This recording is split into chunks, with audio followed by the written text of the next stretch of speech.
Bukan nak cakap apalah, belakang aku ni semua unit-unit ni unit-unit yang baru sampai daripada Port Klang. Bukan setakat belakang aku, dekat luaran aku ni pun penuh dengan kereta-kereta yang baru sampai.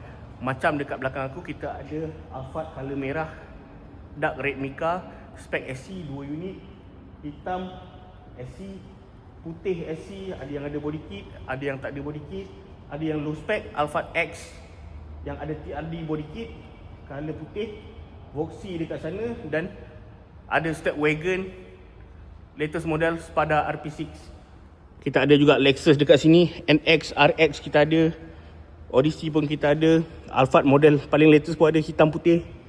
Bukan setakat tu, kita ada unit-unit dekat luar pun ada banyak lagi Jom aku bawa tunjukkan dekat korang. Kita ada Toyota Rumi macam korang nampak. Toyota Rumi sederet N-box. Lepas tu kita ada macam-macam kereta Harrier dekat sini, Alphard dekat sini, SC spec, Harrier, S, Z, G semua ada. Dan dekat unit-unit kita yang lama-lama semua dekat sana. Nampak sederet penuh. So siapa yang mencari kereta Recon, boleh kontak aku Raja Ihsan Kasil. Kita deal sampai jadi. Klik link dekat bio.